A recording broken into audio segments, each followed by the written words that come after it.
बात कहीं ना कहीं थोड़ी सी पुरानी है। एक राजा हुआ करते थे।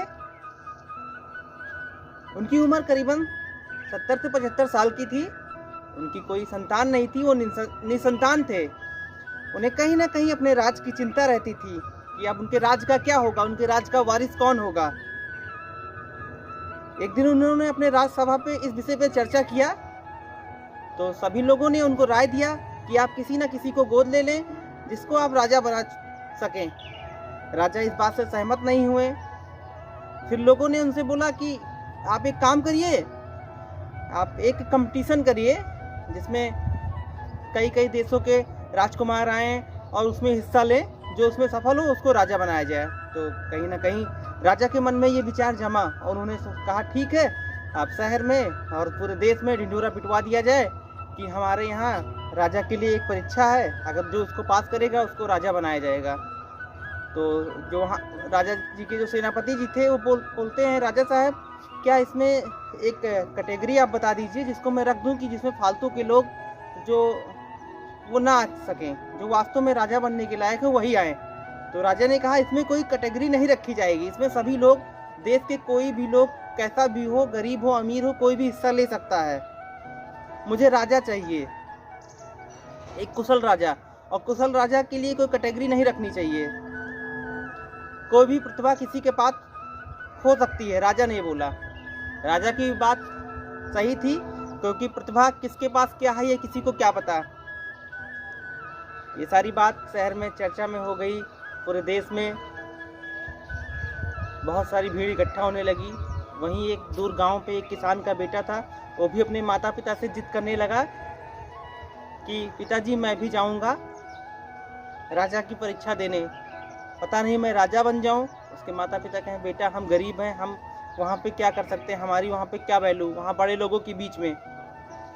बेटे की जिद के सामने माता पिता की नहीं चली।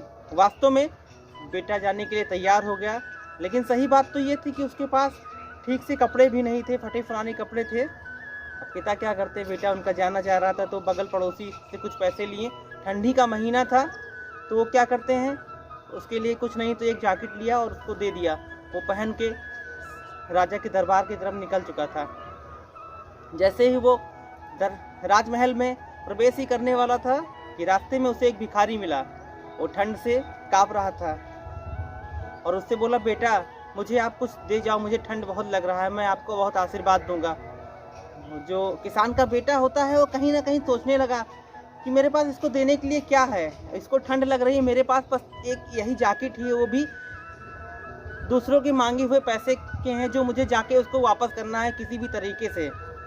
और मैं हो सकता है राजा को इम्प्रेस करने के लिए जैकेट ली, हो सकता है मैं राजा ही ना बनूं तो मैं पैसे कहाँ से दूंगा उसको। लेकिन वो सब उसने सोचते हुए उसके मन में कहीं ना कहीं अंदर से ये फीलिंग आई कि सब कुछ तो ठीक है, लेकिन किसी गरीब को अगर ठंड लग रहा है तो मेरा पहला काम ये है कि इसकी ठंडी को ख़त्म करना।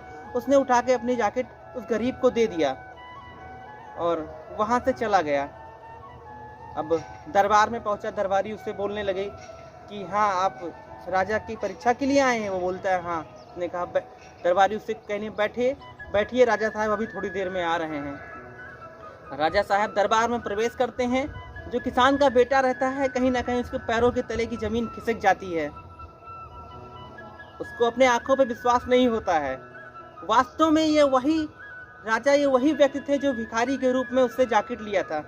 उसके मन में कहीं ना कहीं कुछ प्रश्न होते हैं जो उठने लगते हैं और आखिर राजा से उसने प्रश्न कर ही लिया कि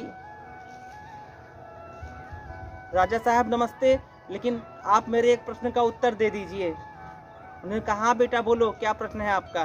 वो बोलता है राजा साहब मैं एक गरीब हूँ, किसान का बेटा हूँ, मेरे पास एक जैकेट थी, वो भी आपने एक गरीब के रूप में मुझसे मांग लिया। आखिर आप क्या चाहते हैं? अब तो मुझे आप राजपाट भी अपना नहीं देंगे।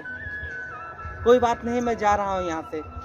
राजा उसकी बातें सुन के कहीं ना कहीं मुस्कुराने लगे, कहे बेटा रुको, अगर मैं राजा बन के तुमसे कुछ मांगता तो आप अपना सब कुछ मुझे न्यौछावर कर देते, क्योंकि आपको राजा बनने की लालच थी। अगर मैंने एक गरीब के रूप में आपसे मांगा तो अगर आपने मुझे कुछ दिया तो आपका दिल साफ है और नेक हो आप, क्योंकि आपको उस गरीब से ये पता है कि वो आपको कुछ दे नहीं सकता, बल्कि आपसे वो ले सकता है।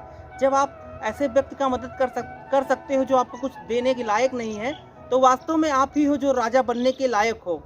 मुझे ऐसे ही राजा की ज़रूरत थी और मैं अपना राजपाट आपको सौंपता हूँ और आज से आप मेरे राज के राजा बन गए। इतना कहते ही वो जो किसान का बेटा था बहुत खुश हुआ।